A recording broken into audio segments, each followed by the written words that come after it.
Hi everyone, welcome to today's session. I'm Bhuva Shakti, a tech product and operations advisor, helping startups and scale ups build repeatable systems for growth that actually last for the long term. Over the past 25 years, I've worked across Wall Street, tech, angel, venture capital, and the startup ecosystem, launching products, leading teams, and guiding companies through major shifts in revenue, operations, and investor readiness, and helping startups turn traction into predictable momentum. Today, I work with founders and teams as a fractional CPO or a consulting COO, helping them design product, go to market, and expansion strategies so you can cut through the noise and focus on what drives results this quarter. Now, what is this series about? This is the Startup Growth Playbook, a bi monthly LinkedIn Live series where we turn everyday founder challenges into practical next steps. Whether you are a pre seed, post launch, or somewhere in between, these sessions are built for you to start using immediately. Drop your biggest growth question in the chat and I'll answer them after today's session is over. I'll message you on LinkedIn. Each session covers a core growth theme like winning first customers, refining pricing, improving retention, or like this week, we are on session 14, unlocking angel and venture capital funding for founders. The format is simple, fast, practical, and transparent, so you can move from uncertainty to action within the next 90 days. If you're a founder or a startup leader tackling a specific growth challenge, I would love to help. Send me your business problem, and I'll offer a free strategy session to map your next steps. You can reach me at the link that's scrolling at the bottom of this screen here.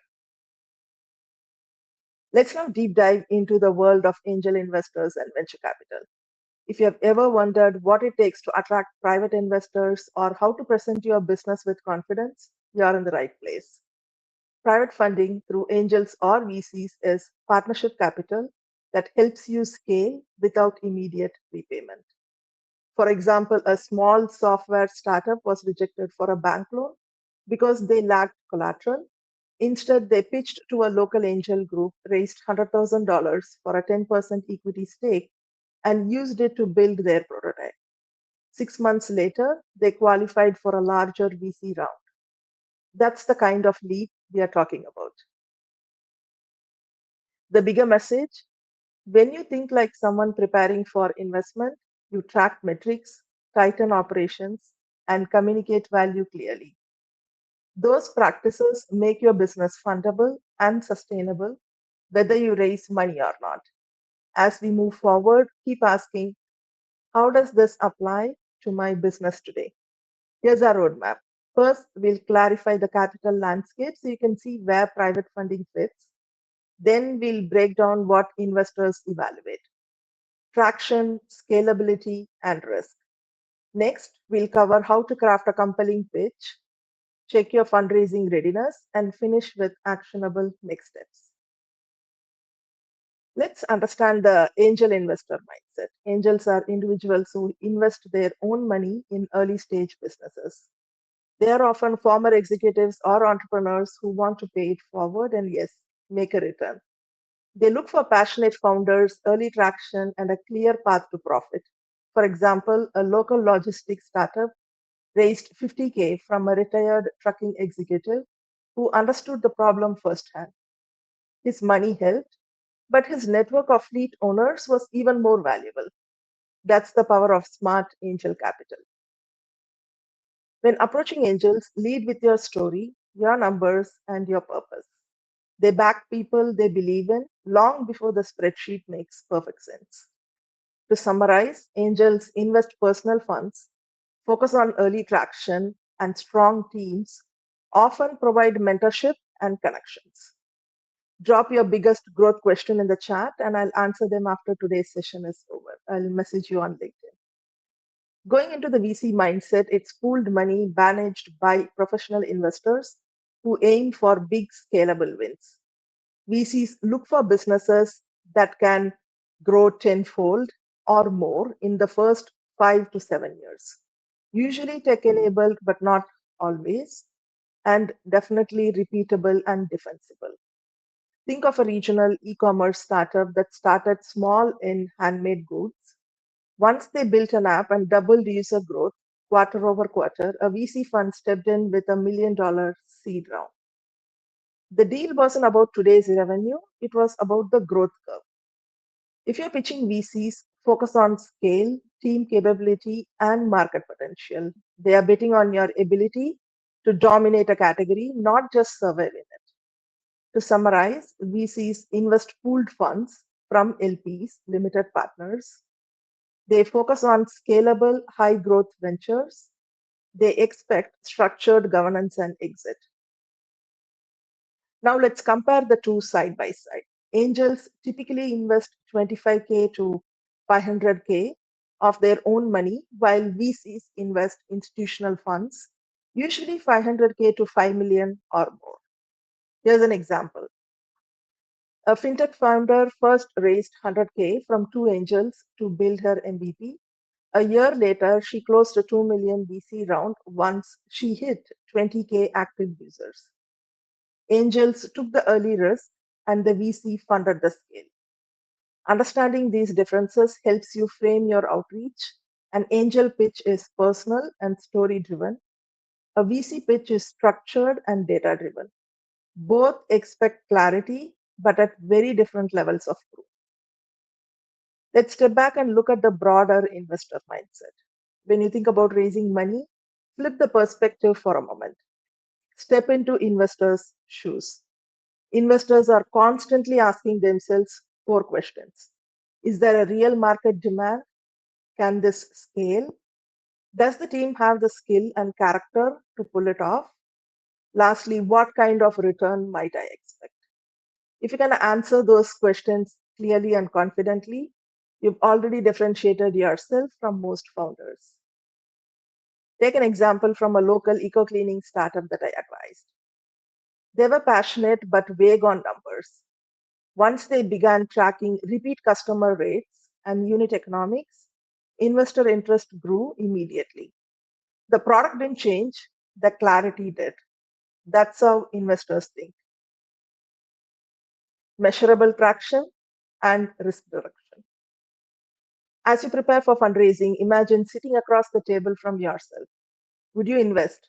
If not yet, what would you need to see to say yes? Those answers become your action plan.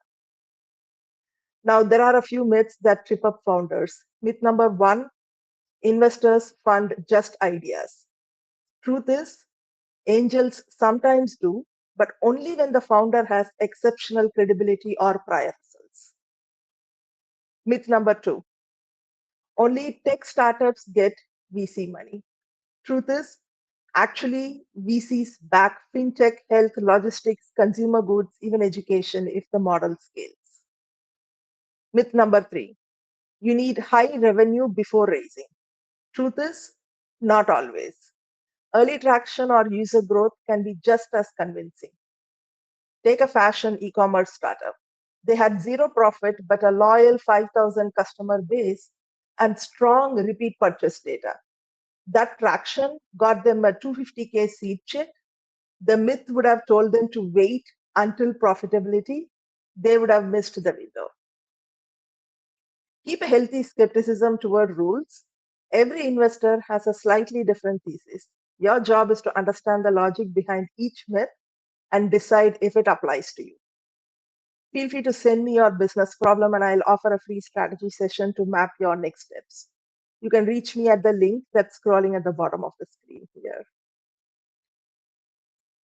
Now, before approaching investors, get your house in order. That means validating your market, tightening your financials, clarifying your legal structure, and crafting a clear traction story. A little preparation on paper saves a lot of awkward follow-up later. Investors want clarity on who owns what. Make sure your company is properly registered, your cap table ownership list is clean, and your formalized founder roles. Handle intellectual property protection early, especially if you're building tech or content. Legal confidence creates investor confidence. Simple paperwork can make or break timing. You don't need to be a legal expert, but you do need documentation, incorporation, bylaws or operating agreement, NDAs, and share certificates. Keep them organized in a digital folder so due diligence week feels like a formality, not a scramble. Now let's talk money because no investor conversation is complete without it. Before you fundraise, make sure you can explain how your business makes money and how that money will grow. Investors don't expect perfect forecast, but they do expect thoughtful ones. Revenue streams, cost drivers, margins, and how capital will be used. Transparency builds trust faster than ambition alone. Think of your financial model as a credibility test. If you can explain it simply and tie every assumption to logic, you'll stand out. Use plain language, avoid jargon. Investors invest in people who understand their numbers, not those who hide behind them. Now let's deep dive into crafting a compelling pitch. Your pitch is the story of why your business exists and why it's a great bet. Keep it tight. Problem, solution, market, traction, team, and financials. Investors hear hundreds of pitches. The ones that stick are clear, human, and structured. For instance, a local mental health app founder started her pitch not with data, but with a real user's two-sentence story. I waited 6 months for therapy. We built a platform that cut that into 6 days. That story hooked the room. Then she backed it with data. As you design your pitch, ask, would this make a stranger curious in 60 seconds? If yes, expand it. If not, simplify it. The best pitches sound like confident conversations, not memorized scripts. Here is a checklist of what your story should cover, and you can have additional slides. Problem, solution, market, traction, team, financials. Every slide must earn its place. Keep it simple, visual, and outcome driven. This is where the power of storytelling comes in. Data convinces, but stories convert. A good fundraising story connects emotion to evidence. It starts with tension, the problem, then moves to resolution, that's your solution, and ends with a vision, the future you're building with investor support. A founder in renewable energy opened with a story about his father's farm losing crops to drought. His solar irrigation system was the solution. Suddenly, numbers had the meaning. Investors saw not just ROI, but real world relevance. When crafting your story, find your why moment, the personal spark behind the business. Authenticity draws investors closer than a stack of metrics ever will. Data convinces, stories convert. Stories make numbers memorable. Investors fund people with purpose, not spreadsheets. Here's a snapshot of how the fundraising process evolves. Raising capital follows a rhythm. First is research, then introductions, then pitch, due diligence, and closing. Each phase tests consistency and clarity. Most founders rush the first two, but that's where trust begins. For example, a SaaS team that spent 2 months mapping warm connections closed their round in half the time compared to peers who cold pitched. Preparation shortens fundraising, not passion alone. Treat each stage as relationship deepening. By the time you're in diligence, investors should already believe in the business. The documents just confirm it. Here are the 5 steps in fundraising. Number 1, research investors. Number 2, warm introductions. Number 3, pitch meetings. Number 4, due diligence. And number 5, closing the round. Raising capital is a process. Each step builds trust and validation. Drop your biggest growth question in the chat and I'll answer them after today's session is over. I'll message you on LinkedIn. Now, when it comes to due diligence, it is simply investors verifying what you have told them. financials, legal documents, customers, IP, and team history. It's not adversarial, it's assurance. Organized founders sail through it, disorganized ones stall. A hardware startup kept every file, licenses, supplier contracts, customer testimonials in a shared folder labeled investor kit. When diligence began, the investor said, "You're the first founder who didn't make me chase paperwork. That goodwill mattered as much as metrics." Create your own data room now, even if you're not raising yet. A clear folder system shows professionalism and shortens the time between yes and wired funds.